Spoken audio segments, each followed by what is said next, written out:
Yeah. So it looks like you have a cat, but anyway, The most I casual, stingingly sarcastic thing I have ever heard in my life. God bless Oh, this little cat. Oh, looks like you have a cat. Oh,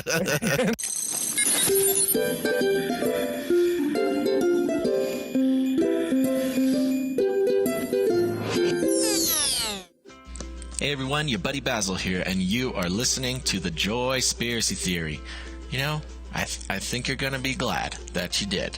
Now I know, I just know what you're thinking. You're saying, wow, another episode of the Joyspiracy Theory is out.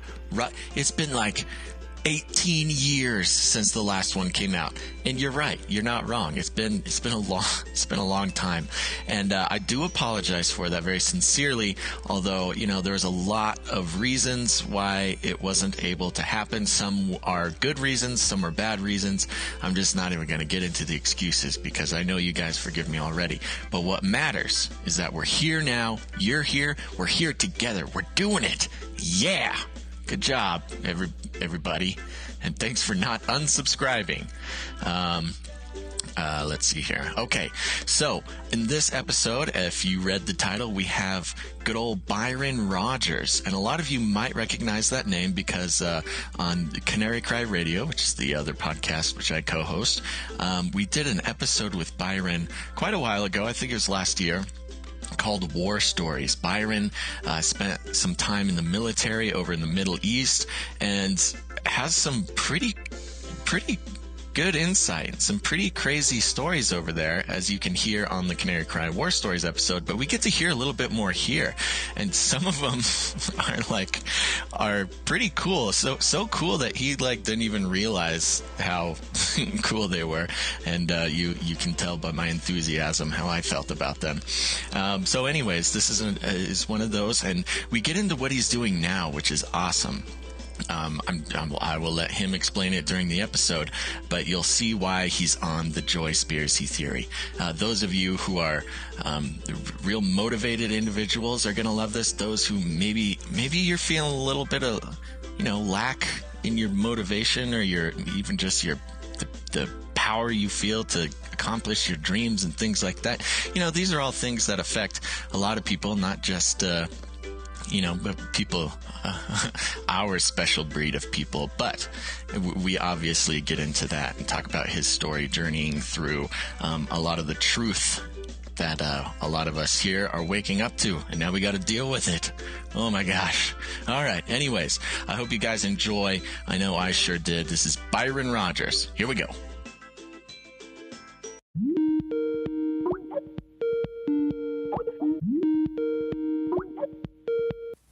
what's up, dude? Oh, there he is. How's it going, buddy? Good, man. How you holding up? Oh, you might, if you don't hear it now, you might hear it later. I'm feeling a little sickies today.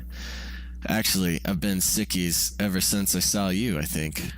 Really? What a coincidence. Very suspicious. Yeah, I don't know, dude. I don't ever get sick.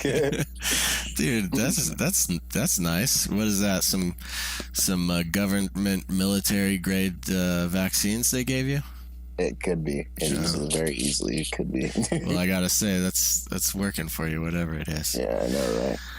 Okay, so sorry it took so long to get together. Yeah, no, it's just life, man. Yeah. Making moves. It's so nice to have an understanding guest. Not that not all of my guests are understanding, but this is just my little old podcast. And people be changing their schedules all the time for me. Really? So I'm very grateful for that. Yeah, no, for sure, dude. And I understand how it is, man. I'm busy.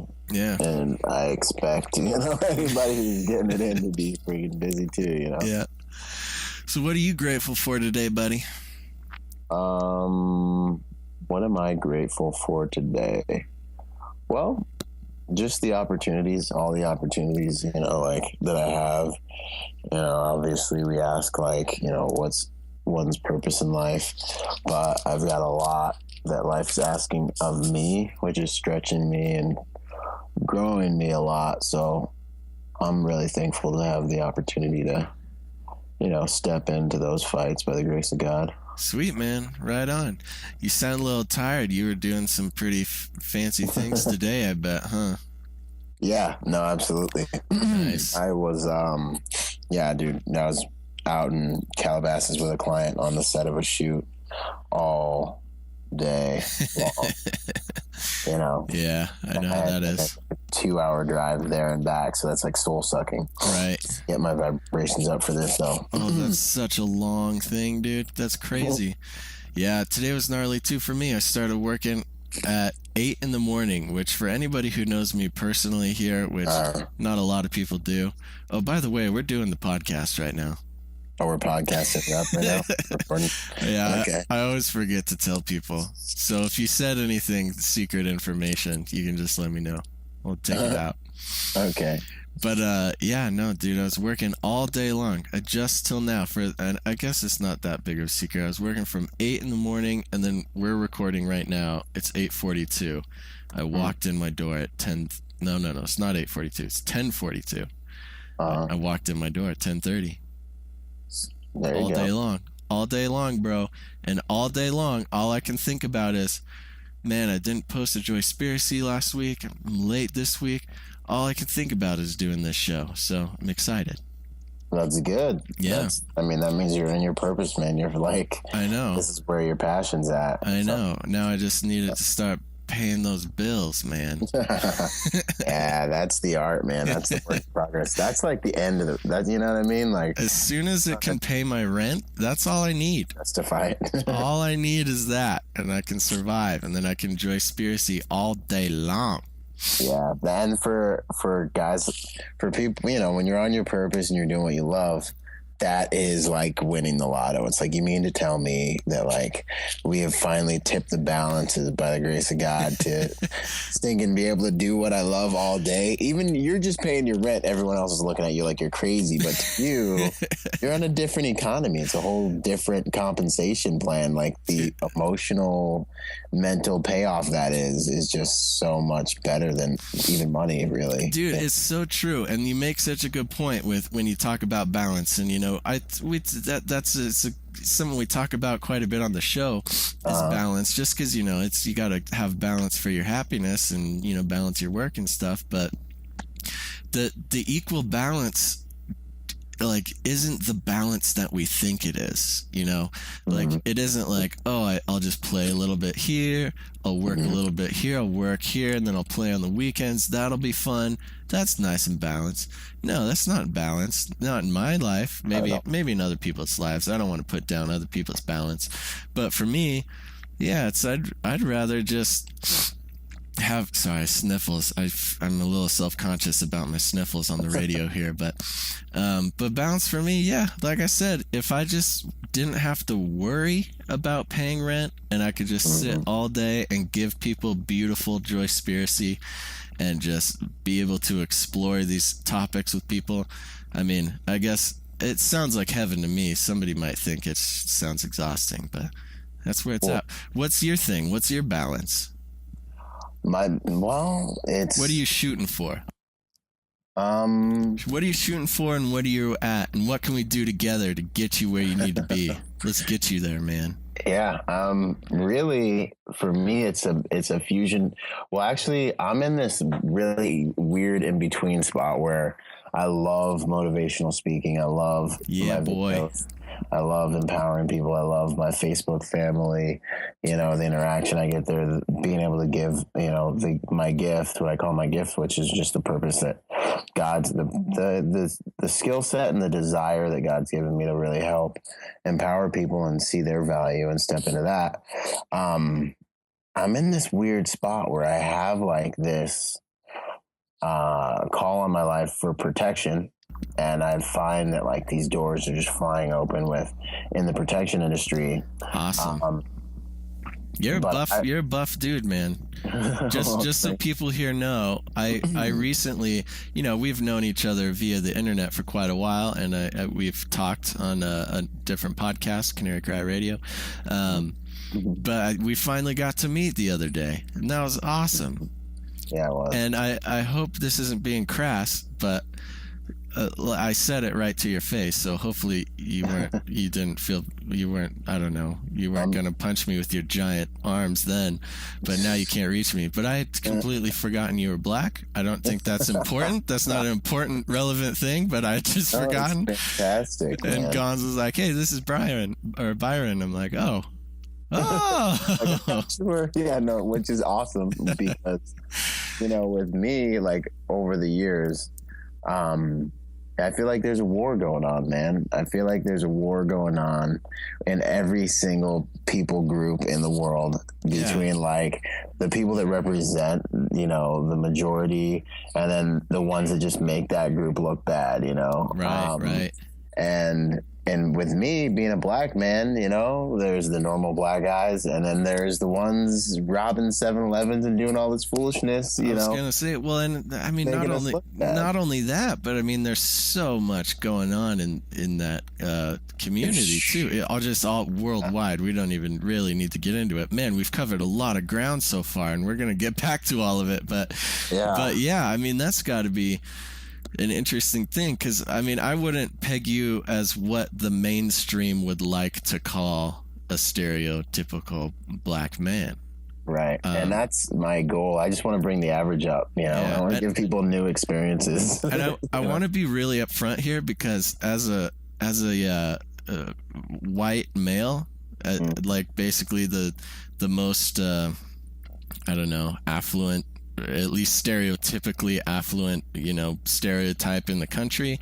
It's a little bit uncomfortable for me to talk about, but I want to break through that, if that's cool. No, for sure. I think it's a bunch of crap. I don't think you should be. I hate the whole white guilt thing, man. I've been studying it in psychology, and I'm like, dude, these people didn't do anything. They didn't have anything to do with this. Like, who's trying to make them feel bad, All right. Well, that helps a little bit, man. I just wanted to be honest about that, so I wasn't over here trying to hide my shame.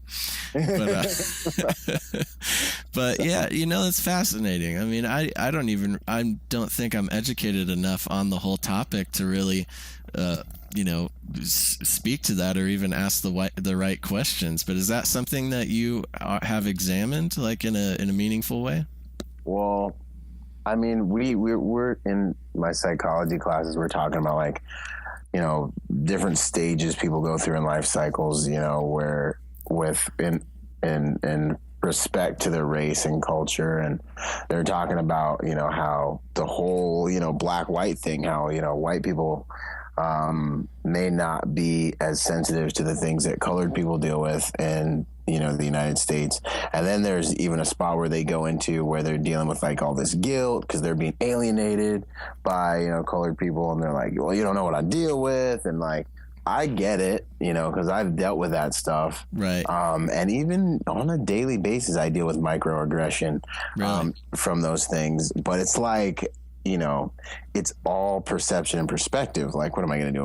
I'm going to let myself get bitter. I'm going to get hurt about it. No. Right. This is my life. I'm not going to wound myself over something that someone else is doing because of their ignorance. So I kind of find myself being more compassionate to people that even do these microaggressions. I also see that like a lot of it's fueled by, everything coming through television and all these things. So I still feel even more compassion. Like, man, these people are sleeping. But at the same time, I see this dichotomy, this situation within the Caucasian community, where now they're kind of probably one of the most persecuted like cultures in my mind. Like, a white male has more like subjects to tiptoe around now. It's so true. Other stinking race on the planet. Like, you're wrong because you're a dude. You're wrong because you're white. You're supposed to feel bad about it. Well, I think society needs to go on ahead and just chill out and stop trying to make people feel bad, especially for stuff they didn't do. You know what I mean? Yeah. Well, and I think all around. I think that goes all around too, because obviously, very little white people in America are currently involved in the slave trade. I will say, legitimately, there are still some in different capacities for sure. But everybody kind of gets a bad rap for everybody, and you're an example of that. Exactly. Like, you're getting these little microaggressions, and you don't represent anything that those microaggressions are stemmed from. Yeah. As far as I know, I don't know what you do in your off time, but Off time, yeah. at church you were you seem to be on the right scale. It's funny. I've leveraged it to my advantage, as an executive protection agent, aka bodyguard. Yeah. I have gotten contracts because I'm, big, black, and scary. It's like I've turned it into, an advantage, actually. Right. Transmutation of that. But, that's funny. Yeah, it is kind of funny, actually, when people hire you and they're like, "Wow, you nobody kind of intimidated by you," so they hire you. You're like, oh. Nobody would hire me to be their bodyguard. She's like, "What is this kid gonna do? Whip somebody with his ponytail? I don't want him. Give me the big black guy." And then I'd be like, "Yeah, okay." It's what it is. It is what it is. So just to finish that out, so you get these little microaggressions, and you seem to have a really elevated view about this, which is awesome. Which I think every human being should kind of have your view on things. How did you? I mean, is part of this like coming from your education, your psychology education, or what's funny? What do you think? The stink in school, they're like doing the exact opposite. So in school, they're teaching you like you should be, you need to realize that, these types of prejudices, they're like entitling people to be worse. They're like training another generation of people to be like, they're training everyone to feel entitled and like feel worse about this. They're creating more division, at least in my experience so far in 2 different universities. Yeah. But my personal life experience, what happened was I ran into a situation when I was like 9 or 10, and my sister, God bless her, we're little, but that's how you know the story's gonna be good. Yeah. God bless her. We were little. We didn't know any better. And she was like, she would always use me as her cat's paw. Like, I was the velvet glove on the Iron Fist back in the day. So she would be like, "Hey, do this." And I'd be like, "Oh, okay, I can do it." So she's like, "Let's steal these CDs from this store." And I was like, "Oh, no." She's like, "Bet you can." I was like, "I can do it." So then halfway through, I noticed the clerk's watching me, like everything I do. And I'm like, this clerk thinks I'm going to steal something. So she's following me around just like in Next Friday, like exactly like in Next Friday. If any of you guys seen that movie. But so I'm sitting there like, I haven't even done anything. They're already judging me, and I'm getting all, butthurt about it. Right. And then I always have prided myself on trying to be intense realist. And even at this age, I remember walking past the cash register, and I looked on the news, and there was some black dudes, dressed all thugged out, breaking into some convenience store, and it was on the news. Well, I saw her husband watching the news with some dude who was dressed the way I was dressed, committing a crime. And I was like, what am I expecting? Like, this is the primary form of education to the public. These people, I look just like those guys on TV committing that act. And the crazy thing is I am getting ready to commit the act. So then I was like, never again. If someone judges me, I'm going to make sure if someone misjudges me, it's going to be out of their ignorance rather than out of my, I'm not going to give them a place to do it. They're going to do it. It's going to be their fault. And I'm going to be able to be cool in the situation because I know they're judging me based off their fear, insecurity, or ignorance. Right. Not because of something I'm doing. So then, from then on, I just looked at it as camouflage or bait. Like, you dress for the occasion, you get addressed the way you dress. And that is a consequence of reality because as humans, we must judge what we see in order to survive. Boom. Dropping that university knowledge, bro. I wish I could say it was university, but I think it's the grace of God, man. I'm not too. Yeah. Academia hasn't, I don't know. I've learned so much more just like independent study than I have in school. Right. That's enriched my life in terms, like stuff that's enriched my life. Sweet. Well, we're definitely going to get back to some of that. I can already feel it's going to come in. But just so everybody knows, because I don't really give really intense introductions on the show, as you've already noticed. Don't worry. But this is Byron Rodgers. Are we saying your last name? Is that cool? Yeah, Rodgers. Okay, Byron Rodgers. He's the man. I first interviewed him on Canary Cry Radio for our War Stories episode, and if you have not listened to that episode, you need to go listen to it. It's one of our most downloaded episodes. It's one of the most, for me, it's one of the episodes that I'm most proud of. I mean, we put a lot of work and time and just emotional energy, like planning it all out and going through each of the stories that you told and like doing all that stuff. And it turned out to be awesome. And especially for, obviously people who were in the military or had family in the military, it was just, it touched people in a way that I don't think any other Canary Cry Radio episode did. So I want to let you know that. I want to affirm you and let you know and tell everybody how awesome that is. And I'm stalling because I'm looking up the number of the episode so I can tell people what it is so they can go listen to it. Here we go. Number 93. Canary Cry Radio on iTunes, number 93, War Stories. If you haven't listened to it, just pause this and go listen to that, because we're going to probably talk about some of that stuff as well.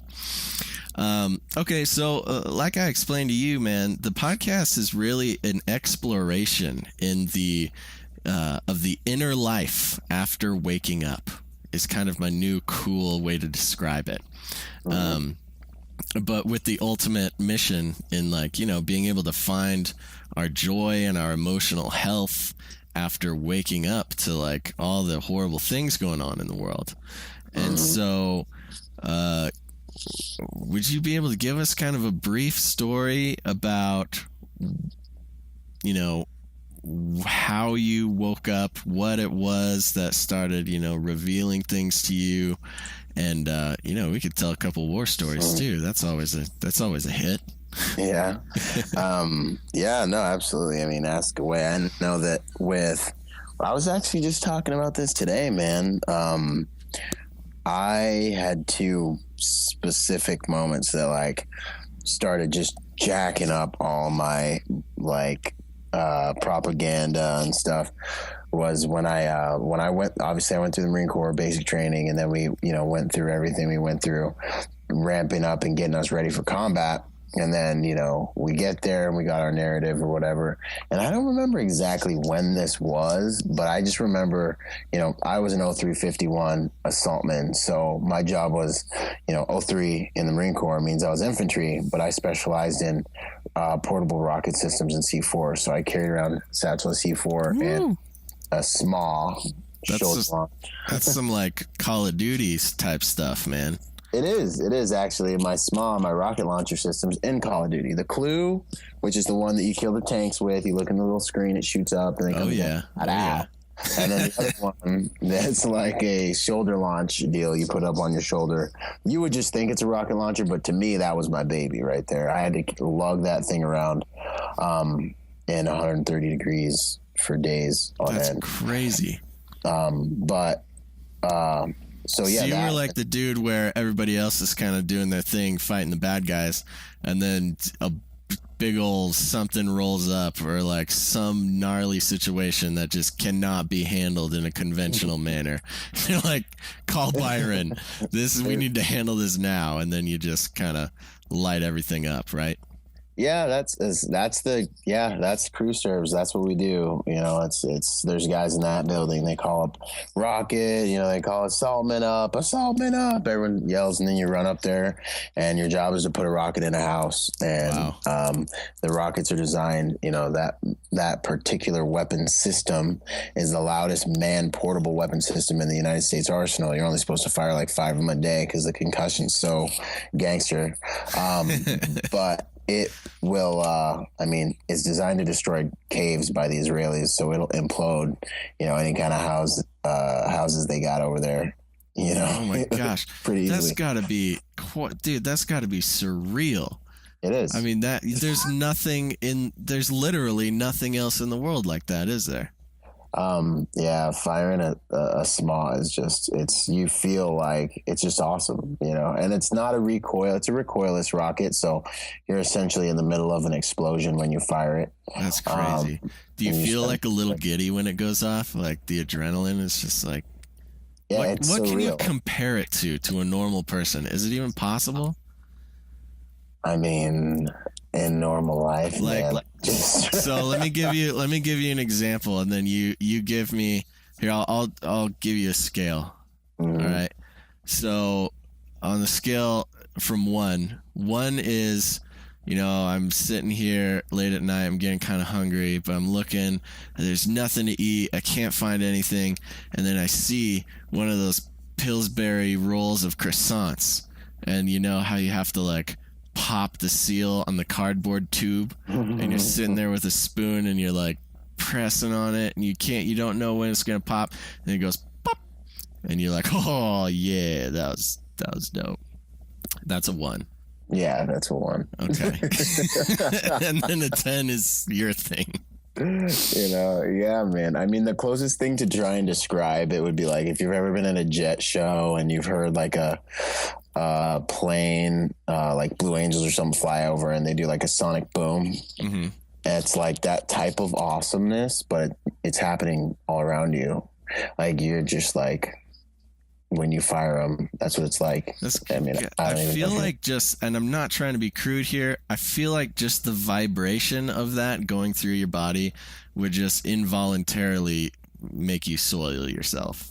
Like I remember firing one, and my buddy came up completely off the ground. He was like laying in the prone prostrate next to me, and there's a picture of him like 6 inches, his whole entire body off the ground, just from being close to it. Yeah. Wow.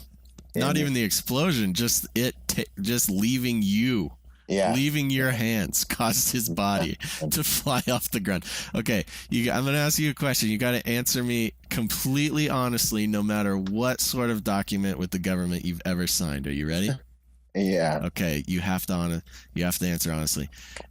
Did they let you keep it? No. I wish, man. Jeez. I was gonna say, if they let you keep that, and then you didn't immediately invite me to come over and shoot it at something in the middle of Orange County, I guess we get in trouble. But I got pictures of it. I got pictures of it on my Facebook. There we go. All right, we'll have to go check that out. Okay, I'm sorry to interrupt. That was just really exciting to talk about. So yeah. No, it was good for me too. But when I woke up, the first thing that jammed me up was learning about explosives, and then watching the Twin Towers fall down. So like it had obviously already happened. Well, let's see here. Yeah, it had already, obviously already had happened and everything, but I ended up seeing like a clip or something like that on the back end, after I was in and after I learned how to fight and learned how to blow stuff up, and I saw it, and it was just instant knowing like, all right, well, this is absolutely demolition. Like I've been sitting on these ranges for 6 hours a day trying to learn how to blow stuff up. And I mean, unless God placed angels around these buildings and caused them to implode, one of them to implode absolutely perfectly in on itself at free fall speed, like that first building is a miracle, but no way it happened like 3 times that day.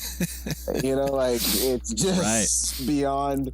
Like now I just, come on guys. Come on. Know for a fact. So that was kind of like 9/11 and your knowledge of explosives trained by the U.S. government to recognize these explosives gave it away. And that's what you just realized, like, what, wait a sec, was it a slow burn? Or was it just like one moment you just were feeling super patriotic, so you went on YouTube to like watch, to never forget, and you were watching videos, and it just suddenly hit you.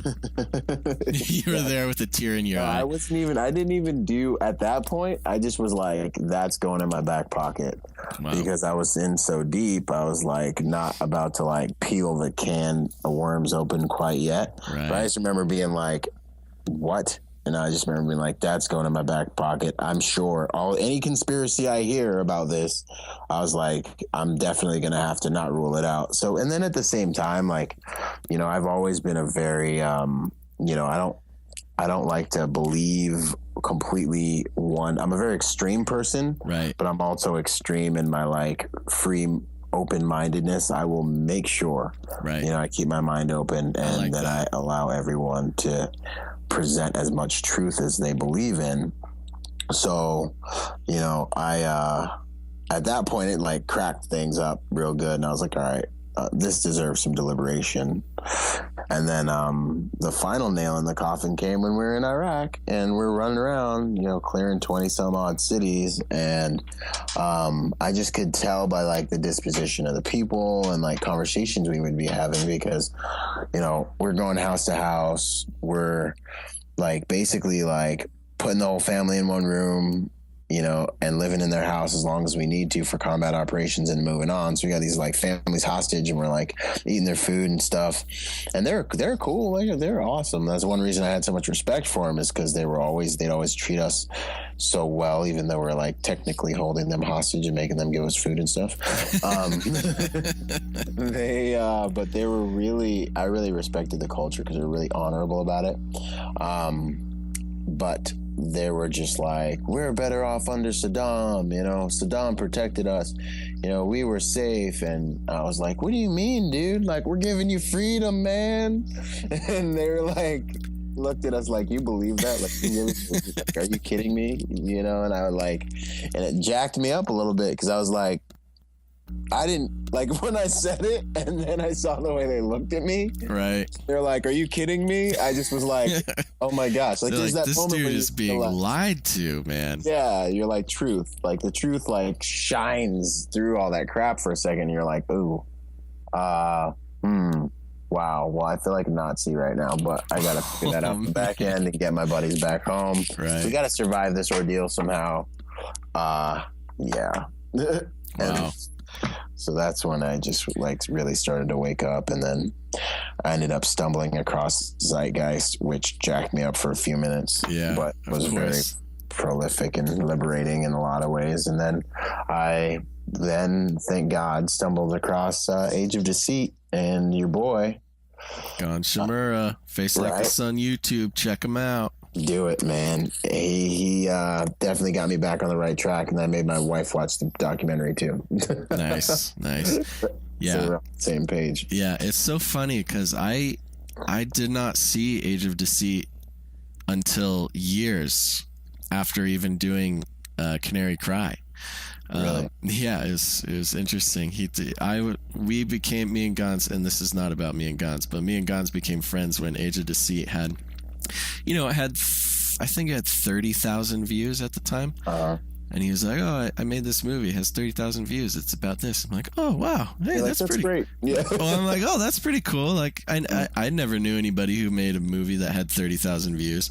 And so I thought it was rad. And then just, I don't think I watched it until it was at like 300,000 views. I'm like, "Oh, I guess like my friend made this. I should watch it." You're like, this is becoming a big deal. And now it's at like 6 million or something ridiculous. Yeah. But no, okay, so yeah, good. And another Age of Deceiter. That's good to know. Yeah. So I mean, what was it? I've found that I think it's one way for everybody who kind of starts to wake up, and what that is like. Obviously, your worldview is blown, and like you kind of have some dissonance with that. Throw in a nice psychological term.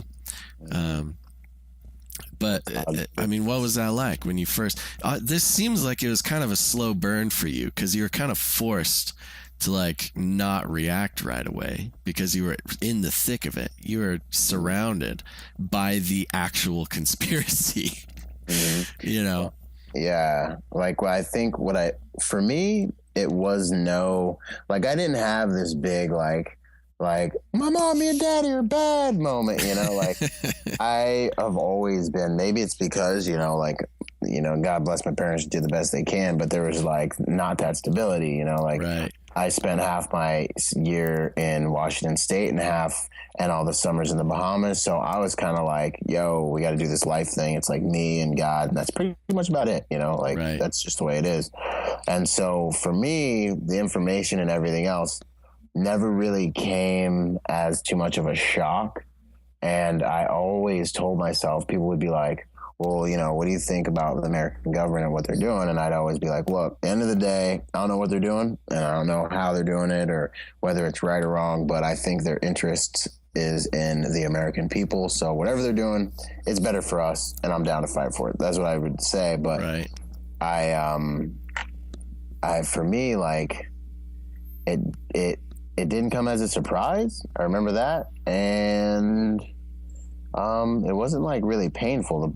The more painful part, or the more like cognitive dissonance and all these things I started to experience, really started happening once I like started trying to tell people about it.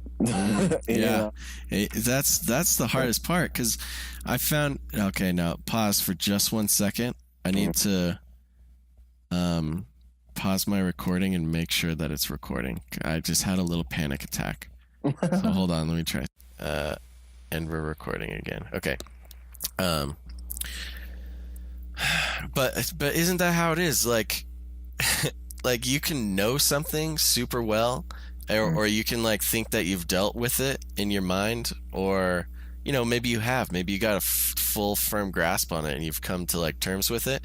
But when you start to externalize it and tell other people, and like, I don't know, something about it becomes even more real, because now you're kind of testing your inner justifications, your inner investigations, and your inner feelings, and now you're testing that against the perceptions of somebody else. And a bunch of stuff, at least for me, started to happen. Like it makes you re-question things. It makes you have to be able to find even better evidence. Like a piece of evidence for you might not, you know, somebody might be like, yeah, well, that's not good enough. Like, yeah, what do you mean? Like stuff like that. So what was it like when you started telling people? Who'd you tell first? I'm trying to remember. I know, well, the good thing was, like, when I started to wake up, I was still in the Marine Corps. So like for me, it was irrelevant. Like it was like, so what are you going to do? What are you going to not fight the war? You're a squad leader. You got guys, you know, rolling with you. Like for me, it was like, this doesn't even matter. All that matters. So I think that's somewhat of a luxury, because right. It wasn't like the most important thing, you know, even though we were out there carrying out these evil plans. Right. You know, to some extent. Wait, you were telling some of the dudes out there with you? Heck yeah. I was like, dude, you're on it.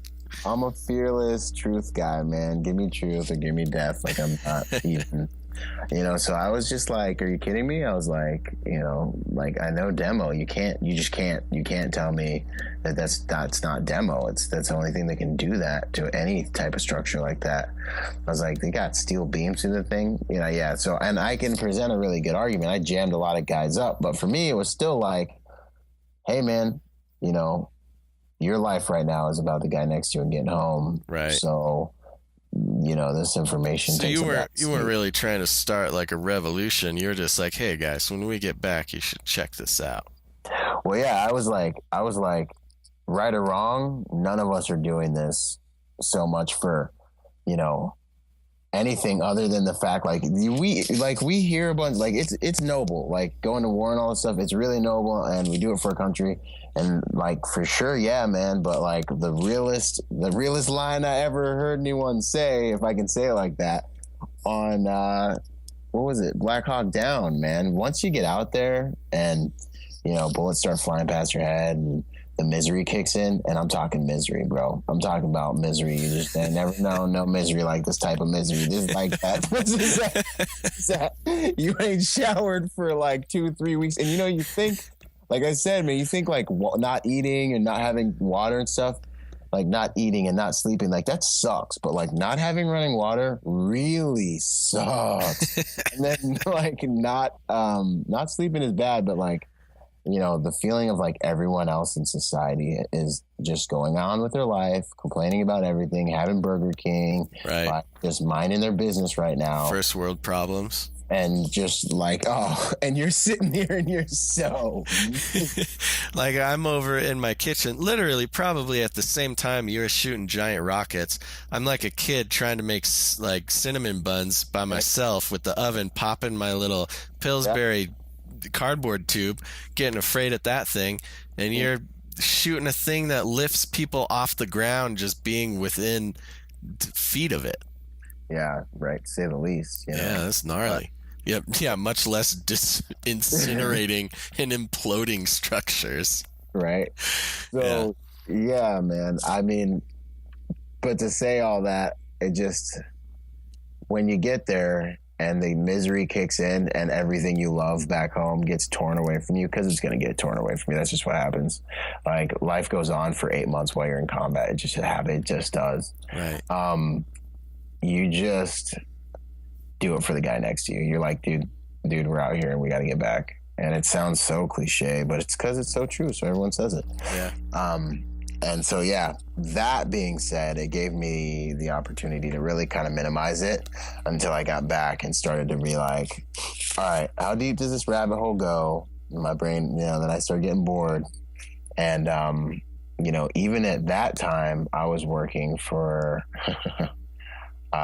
you know, I was doing a lot of work, executive protection work for like churches and stuff. Right. So then I got to run around and talk about, you know, all this stuff within that community. And that was a whole nother interesting, you know, kind of place to try and talk about a lot of it. But I never really had that big of a problem because I don't know, I'm just really good at arguing and really good at presenting it, and I really don't care what anyone thinks. Did you get any converts? Did you start a little militia? Like, what happened?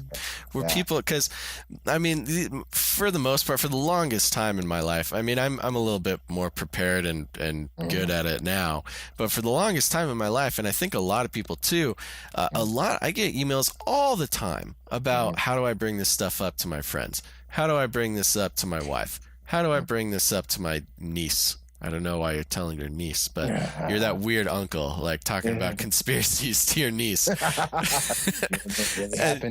and we get it all the time, you know? And I think, and I don't know, like, I can't give you any facts that are going to do it. You know what I mean? That's the thing. It's to me, I don't know, maybe I'm wrong, but to me, I feel like it's not the facts that convince people.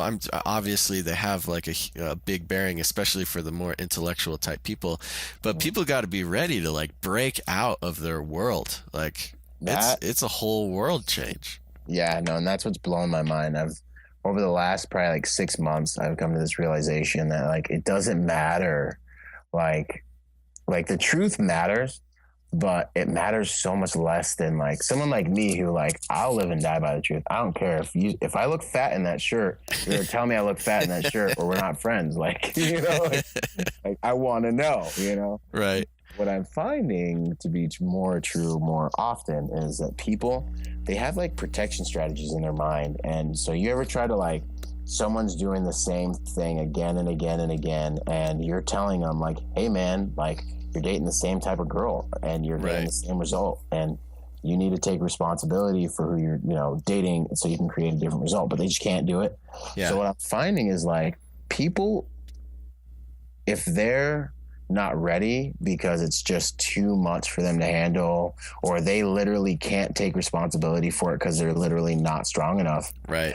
I don't know if it's their mind, their subconscious or something, you know, you can tell that person, no, 1 + 1 is 2 till you're blue in the face. Until they've had enough experiences in life or maturity has taken place to where they're strong enough to really accept that truth and then do something with it, they're protected.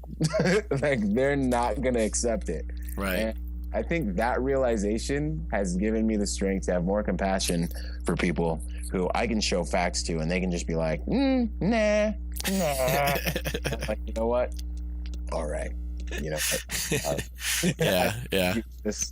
You're just not ready yet. So it sounds like, I don't know, maybe it was just the constitution that it takes to go through basic training. Maybe it was just the type of person you are, or what it was. But it sounds like when you started to wake up, you were, I don't know, I could just get the sense that you're just very firm. You're just very firm, ready to accept the evidence that you saw. You know, you weren't necessarily like, your mind wasn't blown wide open and you had to like see the universe in a whole new way that you weren't prepared to see it. You're just like, oh, those are the facts. I see it. The tower's doing this. Oh, we're not welcome here. We're not, things are not what they seem. Okay. Is there a part of you that maybe always thought that things weren't how they always thought, or how you always thought they were? Yeah. As a kid, did you always... Yeah, I think I keep tracing it back to the way that my childhood grew up, because I look at the protection structures in my life. I look at the people that like would represent somewhat of what a government would represent to people. And I think about my interactions with people, and I see the way they defend things like illogically and emotionally, the way that they would defend like family members and parents and stuff. And I think that just the fact that I've always been like, I feel like my ability to love someone stems from my ability to know them as human, as perfect, as an imperfect being, people can make mistakes around me, and I can just be like, yeah, it's human nature, and like not skip a beat and be like, yeah, I get it, dude. Yeah. And as was evident when I wasn't able to make our podcast appointment yesterday. I'm like, bro, I'm so sorry. I couldn't do it. I couldn't make it. You're like, yeah, okay, right, whatever. It's life, man. It's not a big deal. play on, Yeah. But yeah, so like what I did, like I've always just been like, you know what, like I believe the best, I hope for the best in people, but I look at incentives. Yeah. And I always look for incentives. And so for me, it was just like, yeah, I was able to accept it pretty easily. And I think that really had a lot to do with the fact that like my parents, I love them, they love me. But it was just like, it's me and God. That's who it is. Right. This life. Right. And people stop surprising me. And it's not that, but I just know how hard, I know how life is, So once I saw it, I was just like, okay, this makes the most sense. And now I just have to if I can find the motive or incentive for this, this seems to add up the most with my real world experience. Right. In Iraq, they were really like, dude, there were no kind of weapons of mass destruction. There's nothing there. There was just huts, right villages. The falafel may have caused a little rumble at night, but other than that, you were not safe, but no mass destruction. All right, well that's very interesting. I love getting the different perspectives on that, because I started this podcast with the idea that everybody just had this mind-blowing like black hole in their heart, in their brain when they figure this out. And the more people I talk to, I love it. I'm totally down to be wrong about this. Mm-hmm. And the more, the more people I talk to, I'm glad that we're getting this out there, because that means the listeners might find somebody that they relate to a little bit better. Mm-hmm. So there might be some hardcore dudes out there being like, yep, amen, brother. Yeah. I'm sick, so my voice can be cool like that. Yeah, buddy. Okay, well, cool. I mean, that's awesome, and it seems like, I meant to say this earlier, but you've got this sort of elevation over everything that I really admire, and I think people everywhere are really going to admire that, and especially in somebody doing some bodyguarding. That's a good mindset I want in my bodyguard, as well as motivational speaker man. Well, thank you. You getting into that a little bit? Is that what I heard? Yeah. I'm looking at your your Skype picture here, you look like a guy I'd listen to in the morning to get pumped up for something. Oh, thanks a lot. No, yeah. I appreciate that. Absolutely. Yeah, no, I've been getting more and more into that, doing almost like a video a day on Facebook and just sharing that, doing the live, making the most of that live video feature there. And then, also I've got a lot of stuff that's going to be coming through on my website. Right on. What's your website? We'll do it at the end, but say it again here. Okay. Yeah. ByronRodgersMotivation.com. So it's got, all my stuff on there.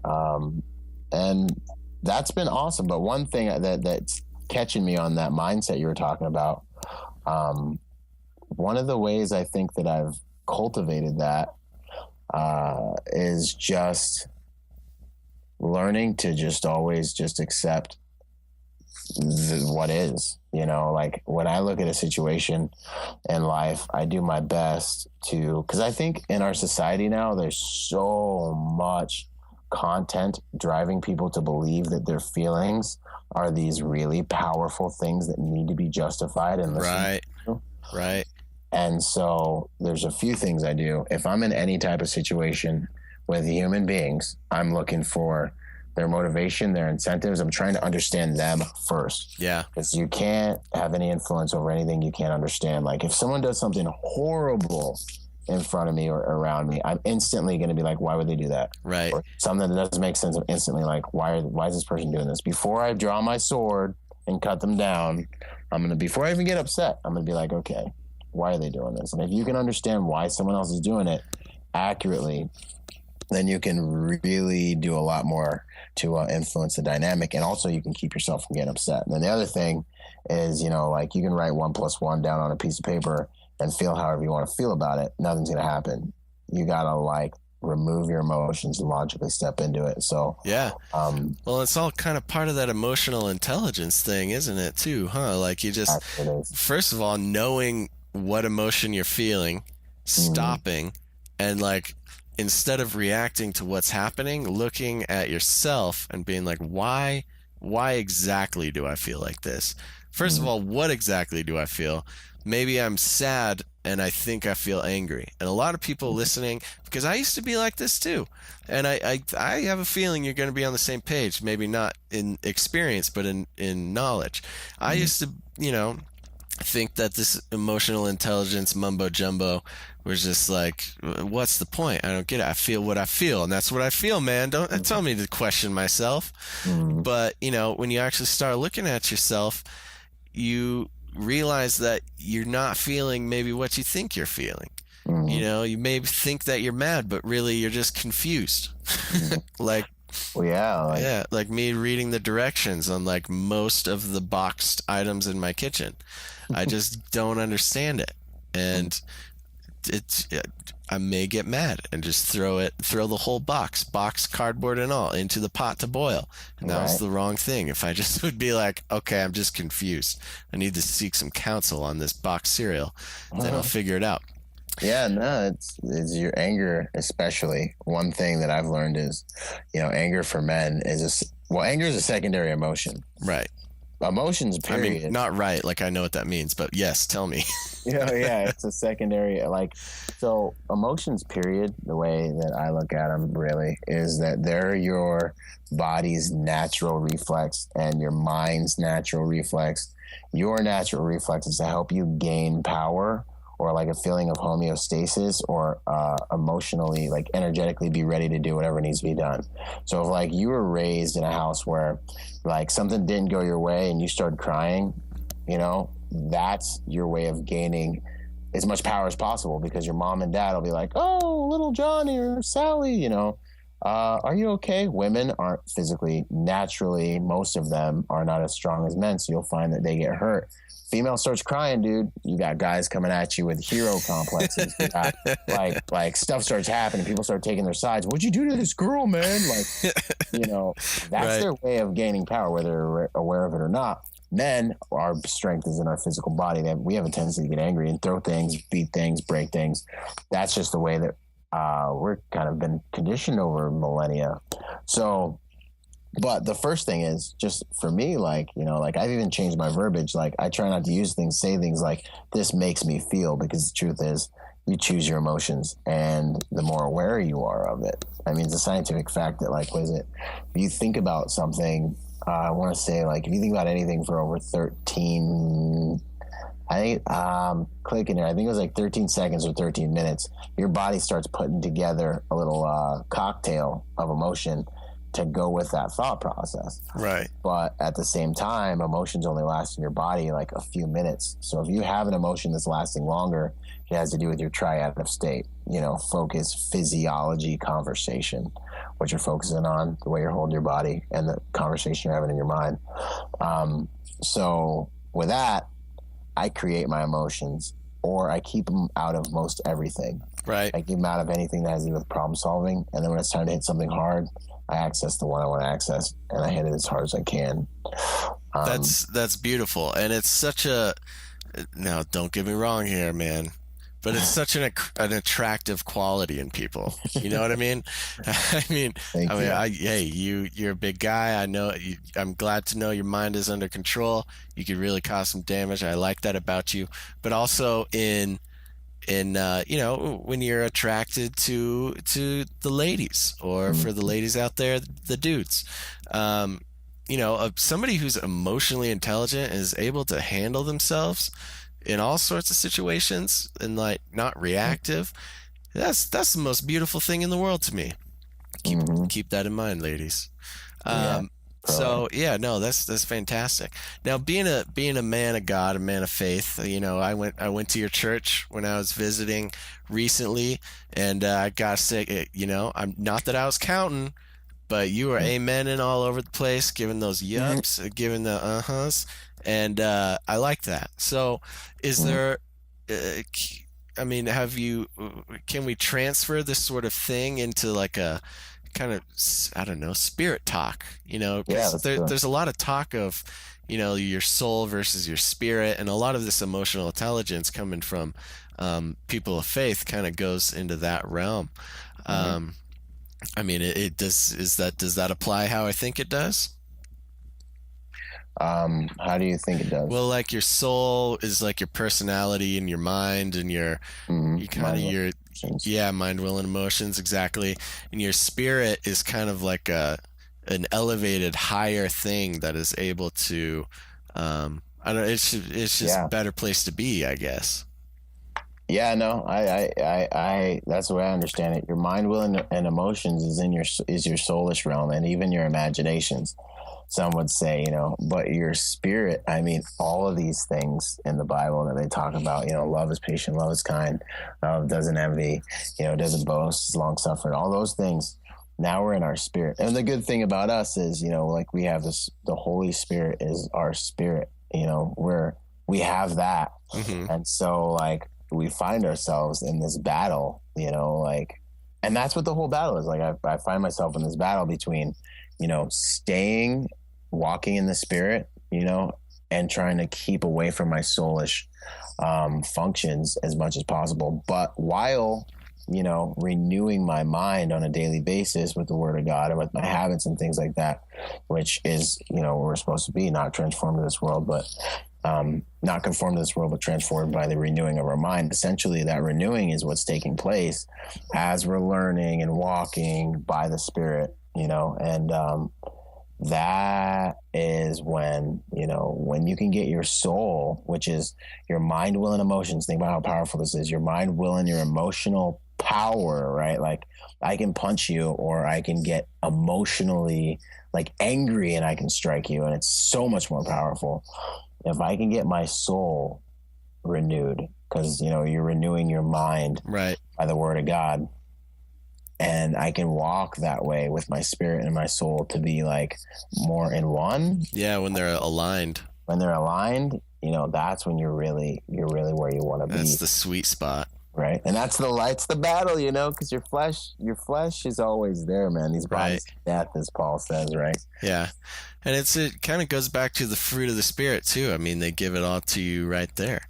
You know, love, joy, peace, patience, kindness, gentleness, Goodness, self-control. I think that's all of them. Man, yeah, got to memorize. Yeah, so I mean, that's one thing I always like to go back to. I've got so much passion about the fruit of the spirit right now, and I've been wanting to get it out on this podcast. I've been trying to do like a solo thing, haven't gotten there yet, but because you talk about the spirit and the soul and stuff, and the spirit just seems like this ethereal, like, well, okay, so what does that mean? What does that look like? Like, give me some practical suggestions into what living through the spirit it is. And it's all right there. So 7 things, 9 things, 7. I don't know. It's the fruit of the spirit. It's a whole fruit salad. Yeah. So good, man. That's awesome. Is and this? Oh, go ahead. No, give it to me. Well, no, yeah, like you just, the thing about those is like the fruit of the spirit, like they're not like the gifts of the spirit. Like, right. You got to cultivate these things. Yeah. You gotta grow like fruits. Water, you got to tend them. You got to work on these things, so don't be feeling not spiritual because your love, joy, peace, patience, goodness, and gentleness, and all these things aren't just like oozing out of you naturally. Right. Work in the soil of your heart, and it's a work in progress, like going to the gym. You ain't gonna have nothing if you're not working on it. Yeah, unfortunately. That's why they're called the fruit of the spirit. They're not the gifts. Right. Which are a whole nother thing, but that's for another podcast. But yeah, no, that's awesome. I like it. So with your I'm interested in your budding career as a motivational speaker guy. Okay. You got the look, you got the passion, you got the knowledge, you got the 22-inch biceps, you've got everything it takes, you got the videos. What kind of stuff are you talking about? That sounds like sorry, go ahead. No, it sounds like some good stuff. Let's get into that. Pump me up, man. Everybody here needs a little pick me up. I haven't had a episode out in like 2 weeks. They think I'm losing the joy. Let's get going. Well, yeah, I mean, what I'm doing now, primarily, it started out where I was focused on vets because we had that epidemic with 22 veterans a day committing suicide. Right. One roughly every 2 hours a day. Yikes. So, I've got a book coming out called Finding Meaning After the Military that speaks directly to that. But I think that the problem we're seeing in the veteran community is not just it's not just compartmentalized to the veteran community. And I think that the overall problem we see in society is an overall lack of purpose. Like man doesn't need, there's a battle going on, between, like entertainment and, creativity, like we're sitting here and so much of our life is being lost in entertainment when I believe that like fantasy is really a mode of creativity, is what it was designed to be, because we are creators intrinsically. You mean like more entertaining ourselves using our own imagination and fantasy, or what are you thinking? I'm thinking fantasy has more to do with vision. I think that because what I learned in my life, like I don't have cable TV, I don't listen to the radio. Once I got on that creative path, I find creating reality to be much entertaining and like validating and way more fun than watching anything. Nowadays I watch a movie for 2 hours and towards the end I'm like, okay, yeah, but this is fake. Like what I'm trying to create with my life is awesome and I just spent 2 hours here. Right. So then you fall in love with life, like everyday life, Instead of watching the Avengers for 2 hours, you could actually go start doing what it takes in your life to live out whatever that version is in your life, huh? Exactly, because we all have superpowers. Like, we're touching on so much stuff that I talk on. Like, what I think's killing us is a lack of purpose. What do you do with something in your house you can't find a purpose for? Like, it gets misused. You're sitting there trying to use a screwdriver to hammer in nails, right? It gets, because you don't know the purpose of the screwdriver, right? Right. So it gets misused. It gets abused. And then eventually what happens? The screwdriver's got all these dents in the handle because you've been trying to hammer nails in with it. Or you hurt yourself, man. Right? And then the last thing is, it gets thrown away. It gets eliminated. So I feel like, and from what I've seen coaching and working with people, is that this sense of purpose creates a vacuum. A sense of a lack of purpose essentially creates a vacuum inside people in their lives. And they misuse their lives. They abuse themselves in their lives, and then they don't see value.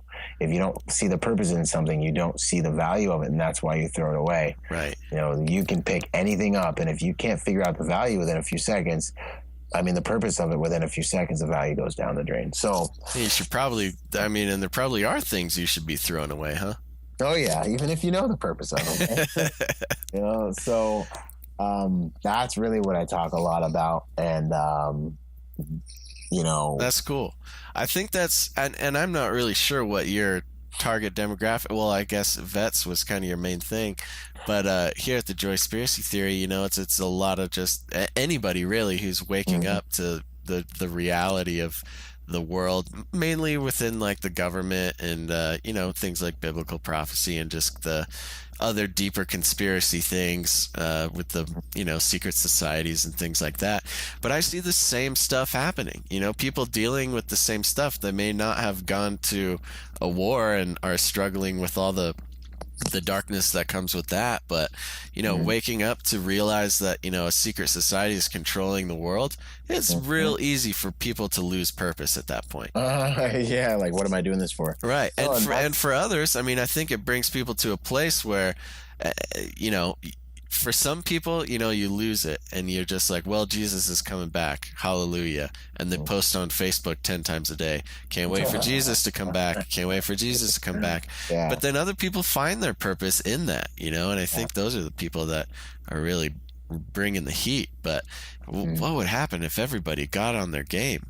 Yeah, that would be huge. And that's what happens. Like I've moved into the veteran space, but as I keep making videos, and a lot of what I talk about is intense realism. Right. Just intense realism. Like, where you're going to have the results as soon as you're ready to have the results, and so a lot of it's been intense realism, and that's just attracted everybody. So that's why I say, like, I've started out talking to vets, and now it's just been really anybody who's hungry for some intense realism and some motivation. Like, we get along.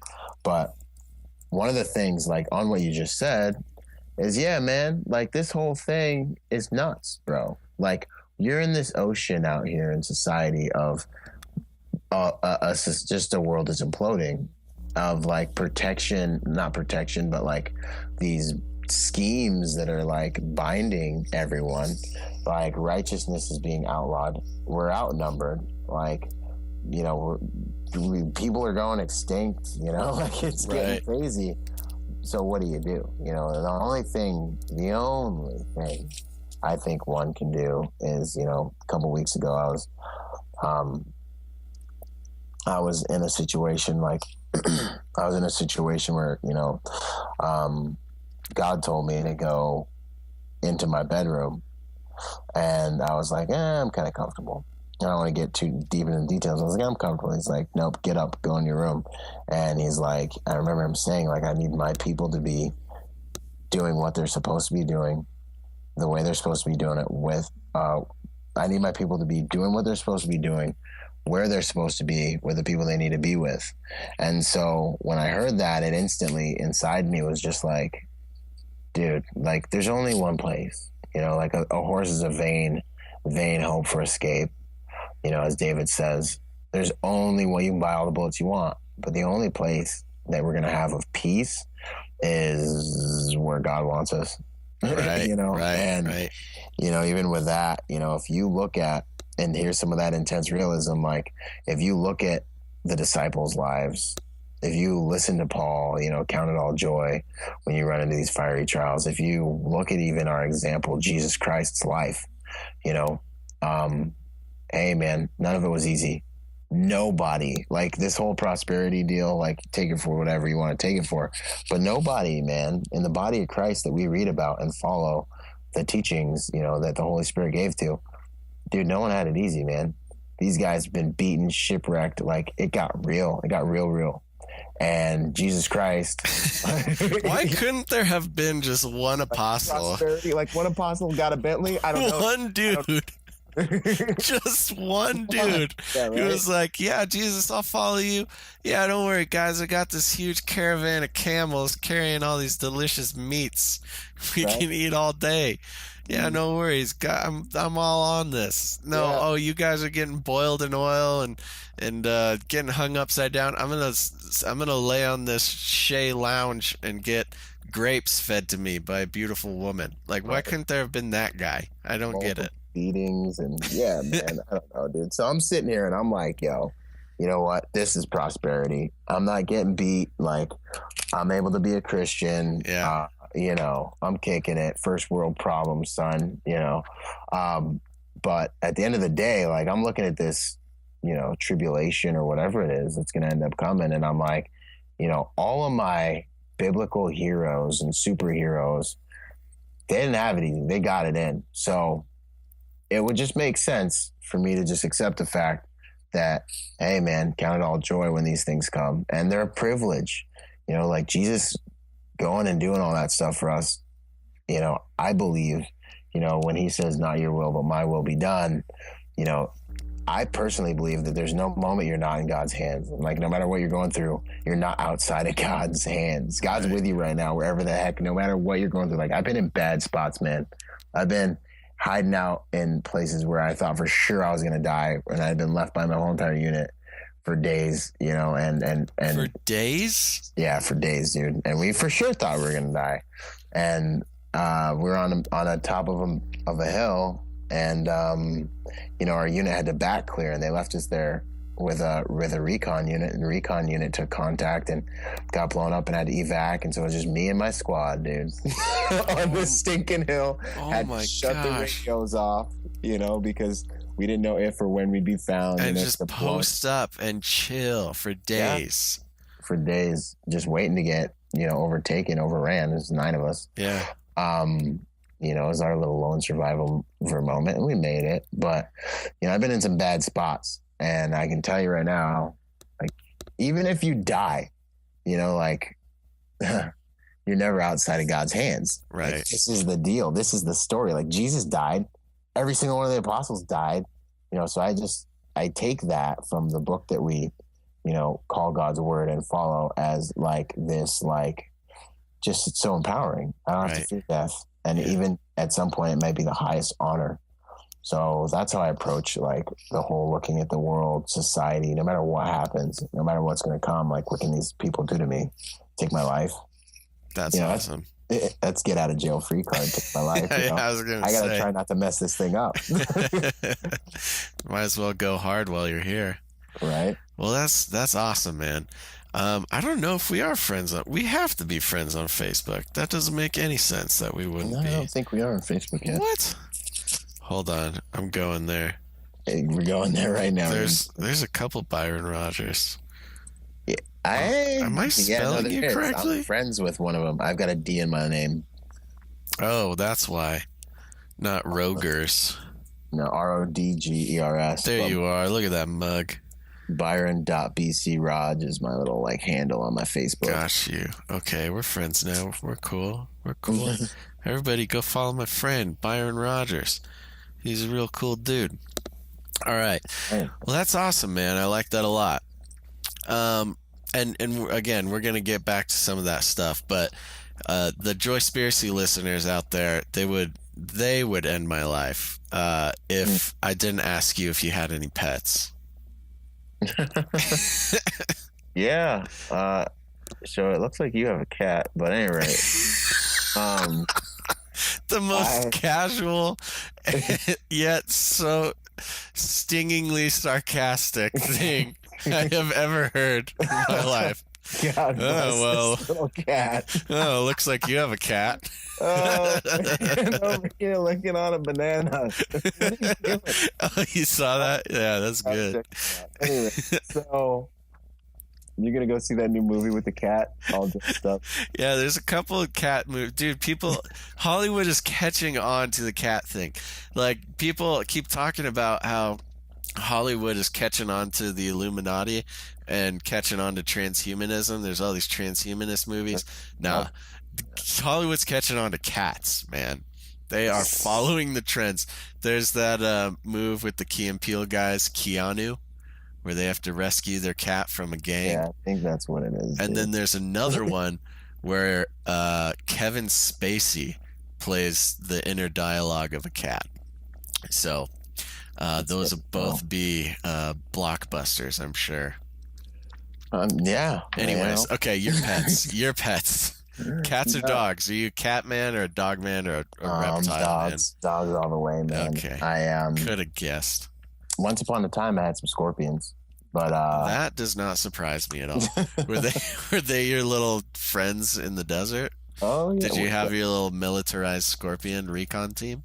That's how it started, man. I found in an abandoned house out there in the middle desert in Iraq. I found a scorpion and I put him in an Nalgene bottle. Are you serious? Oh yeah, I carried him on me. Did I just prophesy word of knowledge style your scorpion story? Yeah, that's how it started, man. I kept him on me in a little bottle for, he's my buddy while I was out there for a while. Dude, that is the most gangster thing I have ever heard in my life. I haven't really honestly thought about it until right now about how kind of like that's kind of gangster. That's the most gangster thing. Literally, that's a superhero origin story right there. You're in Iraq, you shoot rocket launchers for a living, and you're just like, oh, I don't even care. Here's a little scorpion friend. I keep him with me. He's in a Nalgene bottle, just hanging out, clipped to my belt while I shoot this rocket. And I shoot this rocket, and the scorpion's like, booyah! And he's your little friend.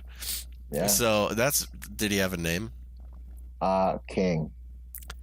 Oh my gosh, dude. It just keeps getting better. Yeah, man. King. Why'd you call him? He wasn't a king scorpion, but he was, I think he's like, what are they called? It's a name for ghost. Scorpion, like Phantom or yeah, I believe it's called a Phantom Scorpion. He was I'm on a roll today. Awesome. But yeah, so I just called him King, like King Scorpion. That's cool. King.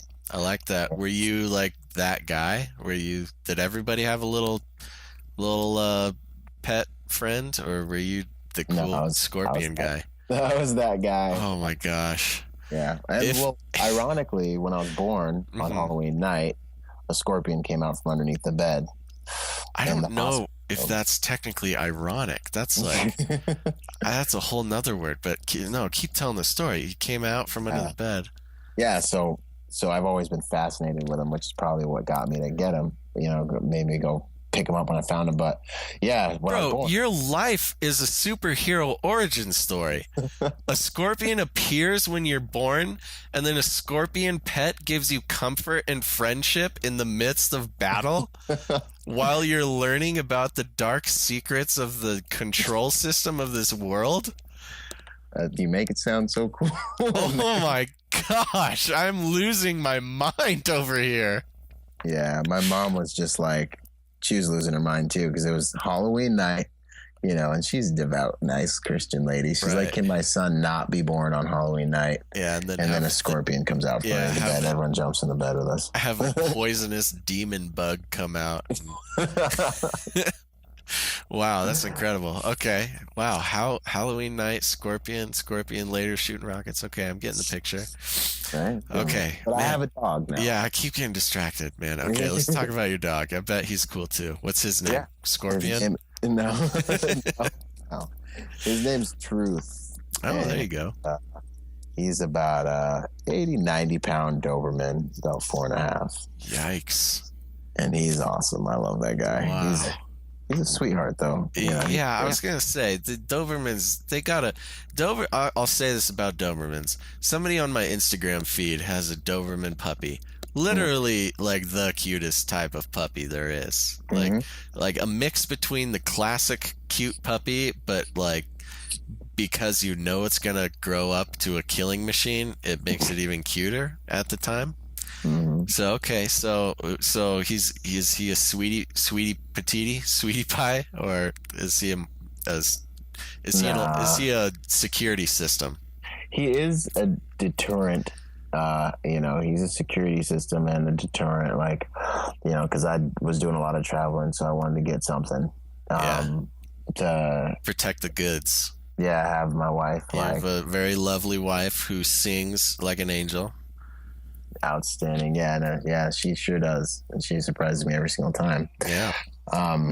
But yeah, like, he looks really, really gangster, and he's very discerning. Like, he knows when it's time to whip it on. Yeah. But for the most part, he's a stinking big puppy that, like, gets scared of, like, flowers that are, like, if a flower is just a little bit too big, a little bit too colorful, it's very suspicious. He's like, what is it? I don't know. I don't trust it. That's awesome. Is he a big pain in the neck like Gonz's dogs are? No, not at all. My dude's disciplined, man. If I say something, he does it. He knows a drill. I've raised him that way. I'm not saying his dogs aren't, but in terms of other dog owners that I see where they're like, no, Fluffy, no, please, come on, no. And the dog's just like barking, and the dog's like 5 pounds, and they're like, no, please, no. Right, yeah. Right. No. Sorry, he won't hurt you. He's just little. Yeah, exactly. Like, I have positive control over my dog at all times. He's not going to do anything I want him to do. Yeah. He's very emotionally intelligent. He actually is. I tell him all the time. I'm like, dude, I love that.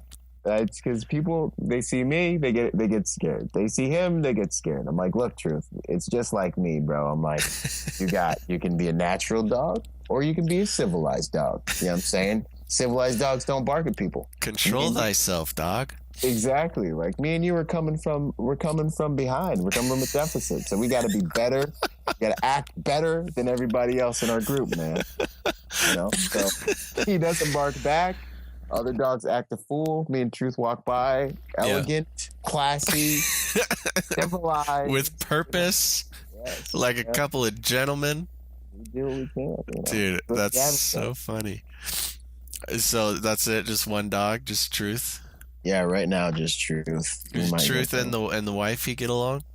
Oh yeah, nice. He had to. I was gonna say, I don't think he could get away with it. Yeah, no, he has to listen to her. He listens to me better, but he for sure knows his place and respects everybody in the house. He's awesome, and he's smart, man. I'm surprised at how smart these Dobermans. I've heard they're all smart, but I don't. He didn't get any formal training. We just straight up say, like, hey, take your this back in the room, or don't do this, and he knows what we're talking about, and he figures it out real good. It's like having a 4-year-old or something. Again, if I was making a movie of your life, you would have like an incredibly intelligent, obedient yet independent dog who just like carries out missions on his own. Like, you can just brief him on a mission and he's just he's out and accomplish and back for dinner. Yeah, that's my dude. Good. I like that. You mind turning me down a little bit in your whatever you got your speakers going on? I'm getting a little bit of an echo over here. Okay. We're good. I don't blame you. It's all good. You just really want to hear me and my wisdom. Yep.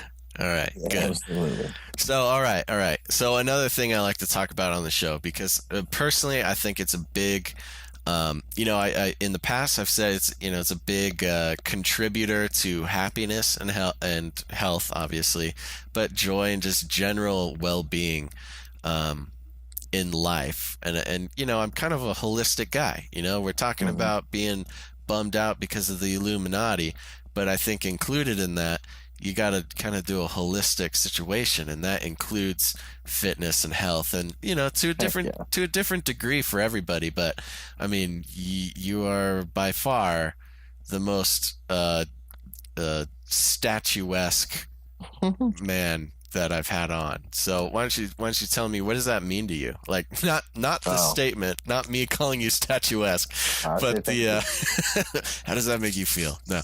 So what is health like? What does that play a role in your life besides just being scary?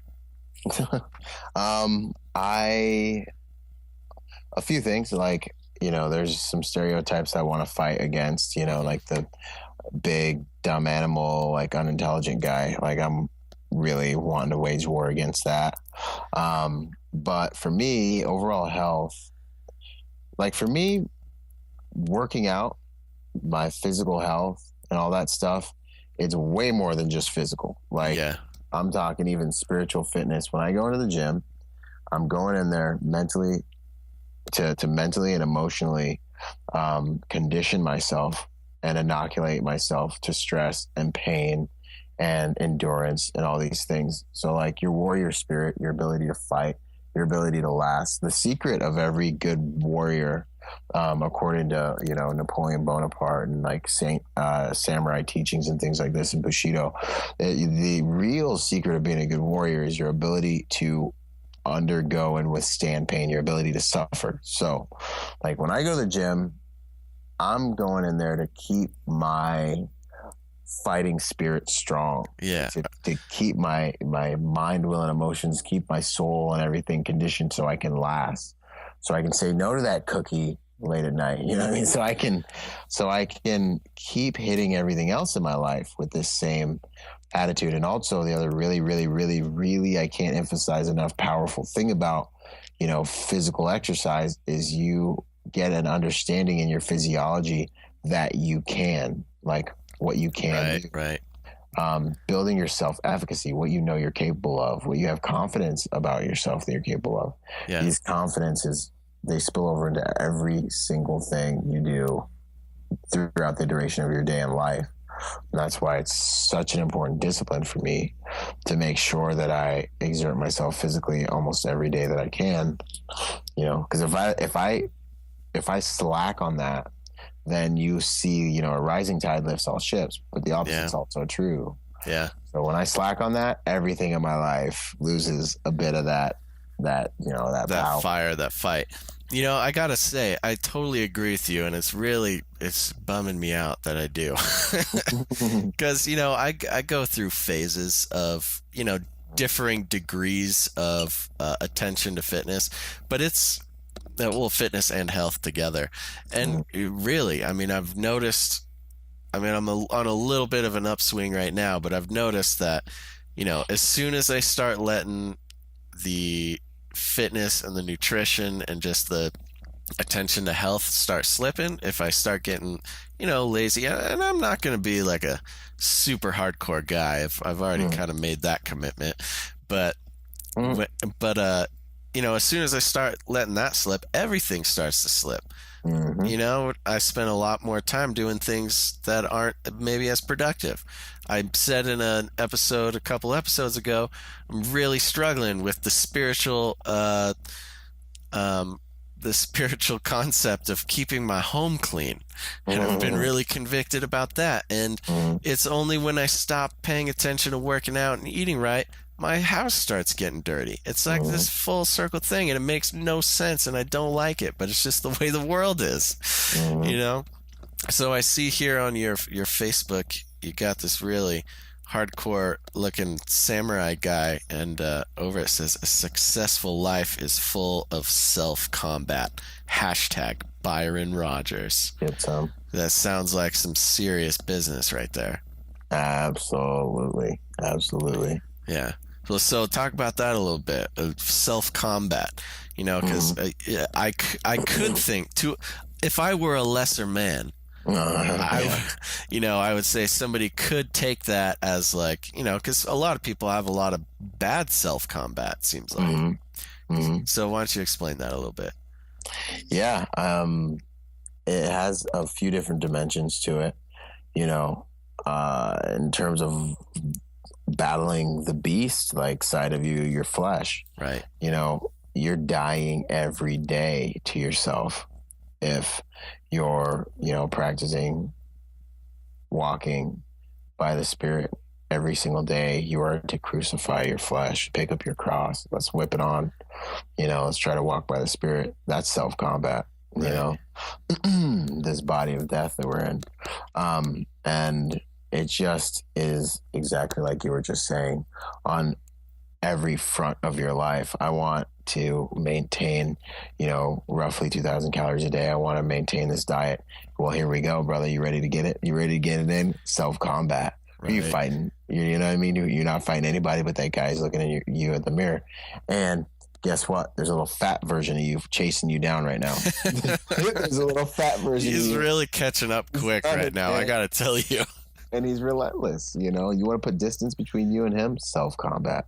Yeah. And you want that financial freedom.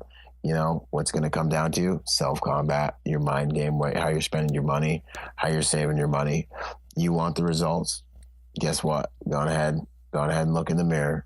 And there it is, your best friend, your worst enemy, self, your flesh. And it's time to go ahead and whip it on and get some self-combat. And sometimes you win, sometimes you learn. Sometimes you win, sometimes you learn.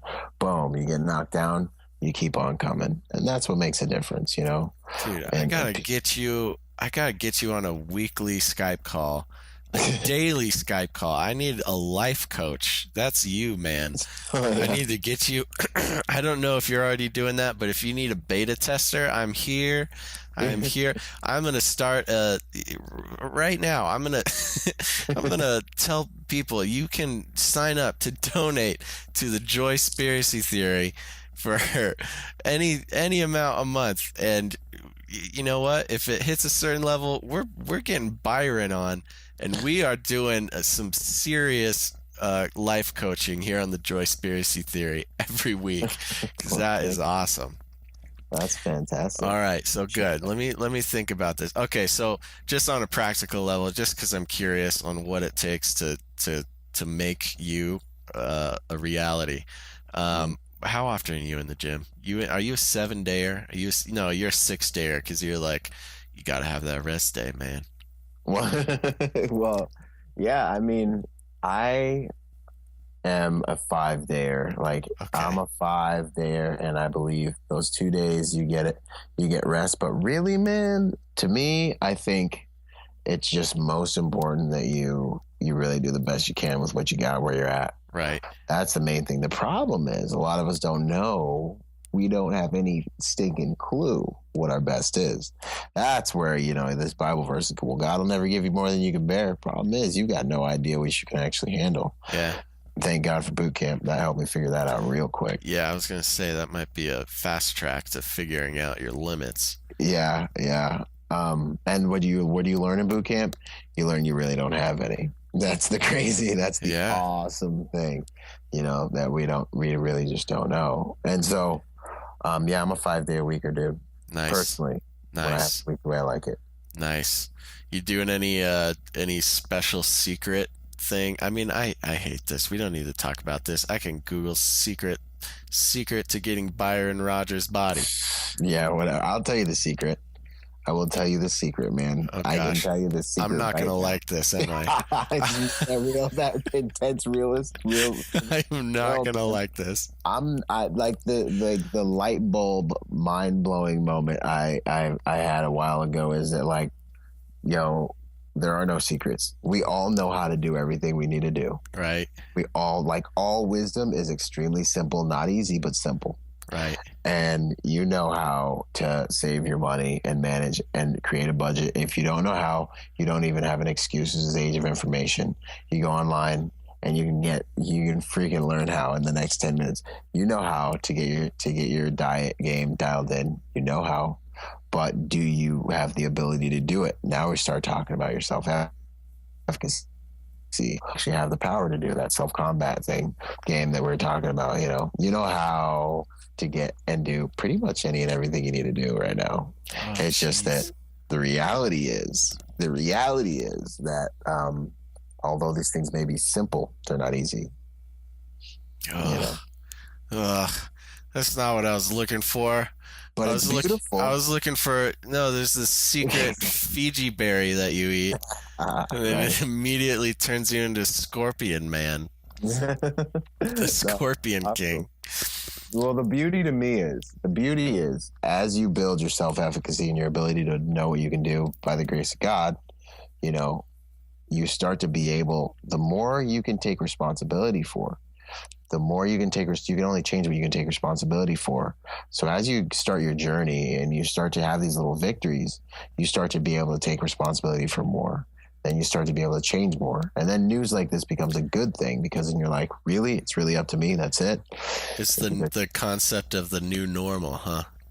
You just take that tiny step, and then that becomes the new normal. And then you take one more little step and you make it happen.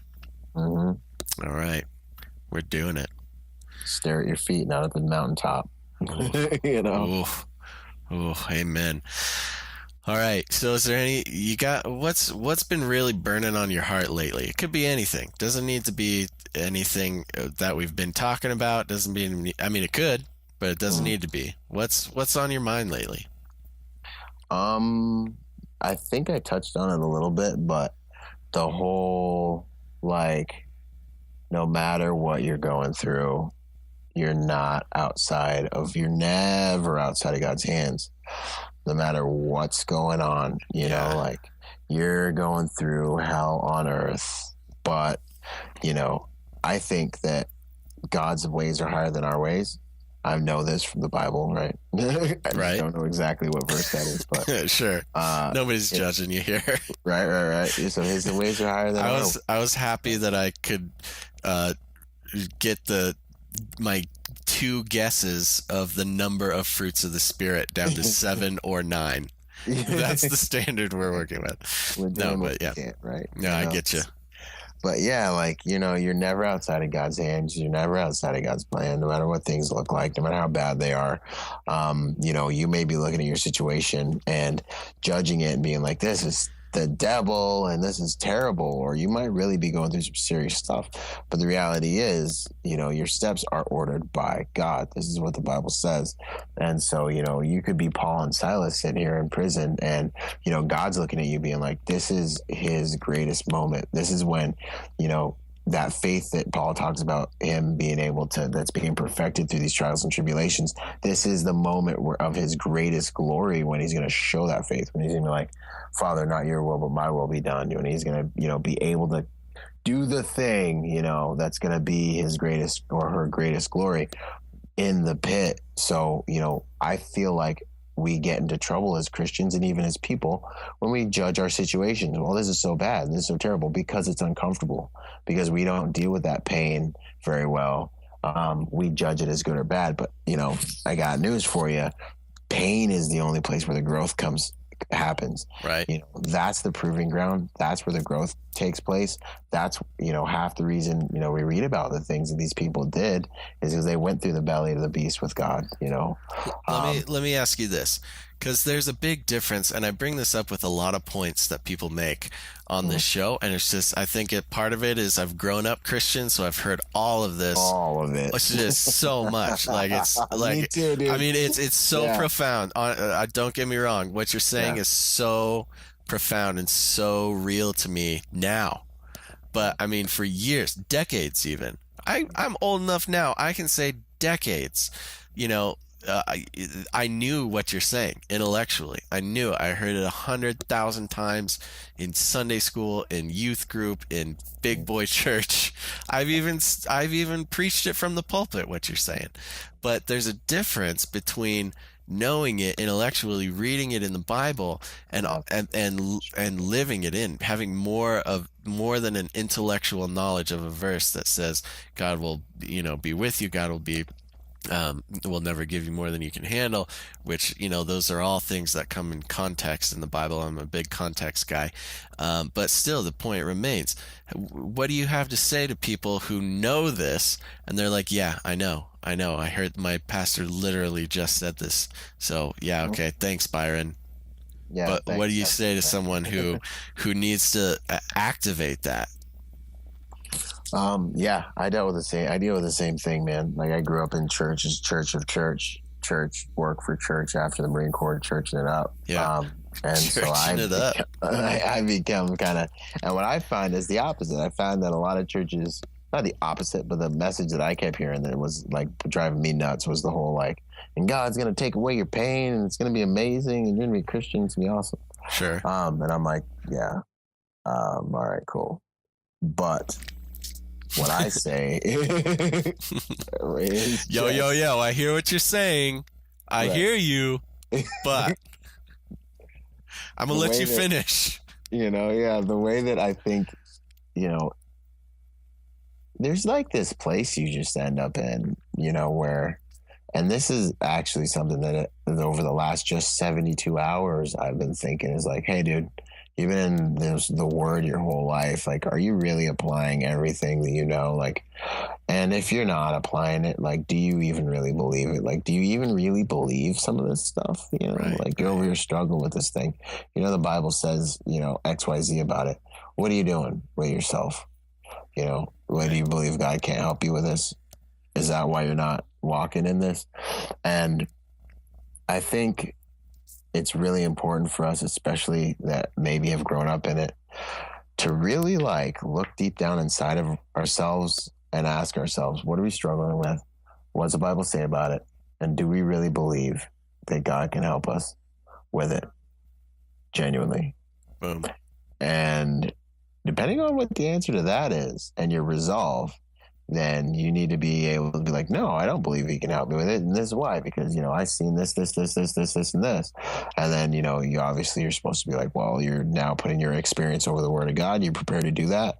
Like, do we know better than that? Oof. So then if you don't know better than that, you will real soon.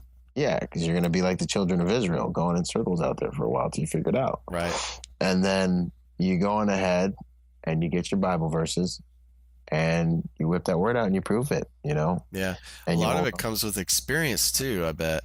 I mean, for me, like, I guess a lot of that stuff, I mean, it's a struggle between the intellectual and just really letting it sink in, I guess. But I mean, sometimes it's not till you're in that situation.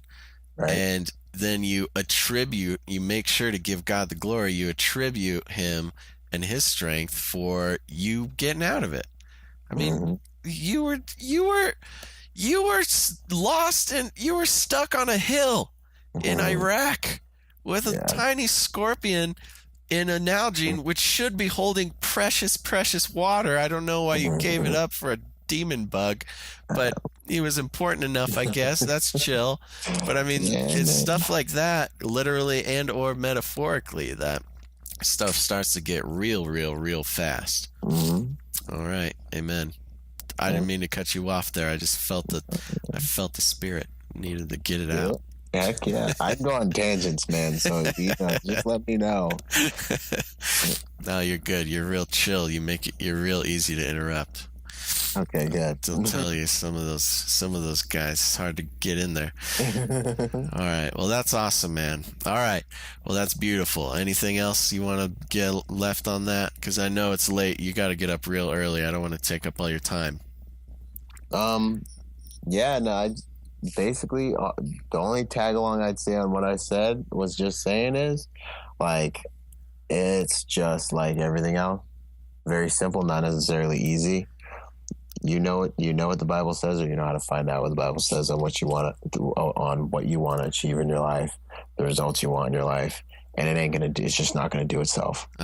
You're not gonna.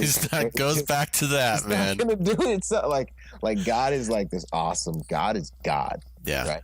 But then He gives you this this sovereign power. Yeah. In your life. Isn't that beautiful? Right? Yeah. Like no one's gonna. Like you're a creator too. Like indecision is decision, and your life is created by the subtotal of your decisions. So it ain't gonna do itself, man. You just got to decide. Like it isn't. Who cares what it feels like? You just got to be like, you know what? I'm about to do this, and step in. And the faith might even come second. That's your decision. In action. It's a man's destiny is determined the moment he makes a decision. Yeah. Fake it before you make it. Yeah. I like it. All right. Yeah, that's what I got, man. I like it. And we're going to end on this, and I don't care. It'll turn into an hour conversation, or it'll be one sentence, and we just have to do it. What are your thoughts on juicing? On juicing? Like, what do you mean? Do you juice things? Are you a juicer? Do you juice for your health? I think it's fantastic. I did a 40-day nothing but juice diet one time. Oh my gosh. And I never felt better. I shredded up. But in general, my ideal diet is like, once I figure out how to calibrate this thing right, my ideal day is I'm on juice pretty much all the way up until morning. Like I might eat like a light breakfast and then I'm 1 or 2 juices until dinner, because the blood in my body is in my body, not in my digestive system throughout the day. So there you go. Flag, there's no nothing. Yeah. Yeah, dude. You could go a while on some juice. Today I went all day. I went on juice until about 6. Then I may have overeaten. That was my fault. But, what are you going to do? But 40 days, that's crazy. I mean, let me tell, and this is a true story. This is not me trying to be funny. Last week, I was going to do a 3-day juice fast with me and a friend of mine. And it was the end of the first day. And we're like, we got to get pizza. Like, we can't not get pizza. Like, we can't not get pizza. Can you juice pizza? You could juice pizza. Well, there's juice in the pizza. We'll eat the pizza and juice the pizza juice in our stomachs. And that's what happened. To be fair, I've done juice fasts before. This one was just not happening. So there you go. That's a look into my self-combat. Oh, yeah, we do the best we can. We all do the best we can. This is why I need you, man. Yeah. I need you. I'm serious. You and me, we're gonna talk. We're gonna set something up. If it's not just personal training, we're gonna figure something out with all the Joyspiracists. We're gonna make it happen. Sounds good. I'm all about it. It's an honor for having me. Amen, brother. All right, thanks for coming on, man. And give us all your links and stuff so we can check out your goods. Okay. Yeah, you can find me at ByronRodgersMotivation.com. That's Rodgers with a D, Rodgers, Byron Rodgers, Byron Rodgers, Motivation.com. And then also, probably Facebook is the best place to link up with me, because I generate a lot of free content straight out of there too. Good. Yeah, all right, man. Thank you so much. It's been such a pleasure knowing you all the way from Canary Cry Radio to just meeting you a couple weeks ago. So it was fantastic, and we're gonna keep it going. Outstanding. Hey, thanks for having me. It's an honor. Take it easy, bud. Well, there you go, guys. Hope you enjoyed that. I know I sure did. I know I say that every episode, but I really do. I enjoy every episode. And I think I say that every episode too. So there you go. Anyways, if you guys want to learn more about Byron, check him out on Facebook and all that good stuff. Okay.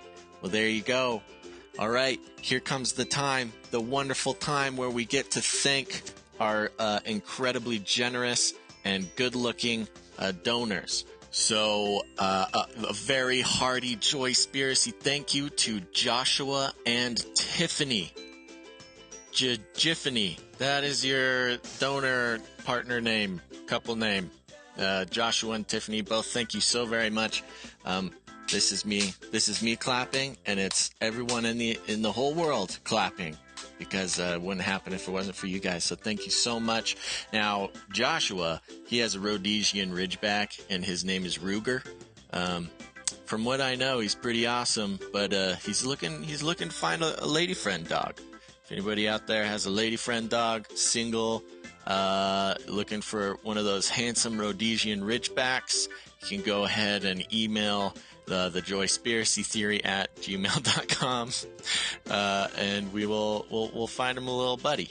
All right. Also, Tiffany, who has a huge Doberman named Rocky, but who's a scaredy cat, and she made sure to say that was not an insult to cats. She was just using a common colloquialism. Her giant Doberman is a scaredy cat. And so, Rocky, I get it, buddy. I get it. Just keep going on your looks. You don't have to fight. You can just scare everyone. Okay. Man, those were 2 dogs. No cats today. All right. Dogs taking the lead in this episode. Very nice. I guess that makes sense for this episode. All right, Jiffany, thank you. both Joshua and Tiffany for your wonderful support. And if you're wondering how you can get a shout out on the Joyspiracy theory, as well as apparently some personal ads for your dog or cat or reptile or any sort of member of the family you have who is not a human, then I will definitely give them a shout out. Let's get it going. Anyways, so if you guys are interested in that, you can go to patreon.com/the Joyspiracy theory, and you can just sign up for a donation in any amount, really. And that is great. Oh, I don't know if you can tell right now, but I used some of the donations from last month and got some new equipment. You know, I'm still kind of learning how to use it, but I think this sounds pretty good right here for just taking it out of the box. Yeah. So hopefully the quality of the sound will be improving as we go as well, guys. And so anyways, if you want to make a donation to the Joyspiracy theory, patreon.com/the Joyspiracy theory, and I will keep improving stuff here. You'll also get a shout out to yourself and your pet, and there's going to be more rewards coming for that as well. So that will be awesome. Now, that being said, I sincerely apologize for so long without an episode, but we're back on track here. I've got an episode in the can coming up for next week, and we've got all sorts of people lined up, so we're back in the groove, baby. Okay, sounds good. Let's see, anything else? I don't think so. Make sure to go to Facebook, like our page on Facebook. Make sure to go to iTunes and leave a rating and or a review. You know what it is. That's stars. Given 1 stars or 5 stars or anything in between. 1 star is like if you're walking around in a rain puddle or a rainstorm and you come up on a puddle and you're like, this will be super fun jumping in this and splashing. I'll feel like a kid again. It'll be wonderful. It'll renew my passion for life. And you jump into that rain puddle and you just sink forever and you just fall and you come shooting out of a geyser on the other side of the earth. And you're like, that was weird, right? That's like a 1 star because that's a lot of time flying through the center of the earth. Now, if it's 5 star, you're like, yay, I'm going to jump in this rain puddle. I'm going to feel like a kid again. Renew my passion and my joy in life. This rain is your friend. It's not bad. You jump in the puddle and it splashes everywhere. But like magically, you stomp on the puddle so hard that it just like splits like the Red Sea. And you are like, whoa, that was amazing. That's a 5 star. That's pretty cool. I kind of want that to happen. Anyways, if the Joyspiracy theory was that to you, please go and let people know and leave a review exactly why you think that. Okay. All right. I think that's it, guys. Thank you so much. You've been listening to the Joyspiracy theory. And remember, when the Nephilim got you down, at least you're not a clown. Hey, that's not bad. Ugh. Well, if you guys have a tagline for the show, because I'm obviously not the man for the job, you can go to thejoyspiracytheory.com. That's thejoyspiracytheory.com. And on the right-hand side of the page, you'll see a little tab where you can leave me a voice message. Go ahead, leave me a voice message. Give me some suggestions for taglines for the show. Because even after all this time not posting an episode, I'm still the worst. All right, guys. Here's one now. Hi, Basil. This is Julie. I've got a tagline here for you. It's short and sweet, but I hope it will suffice. Here goes. Be joyful, always and in all ways. Thanks. God bless.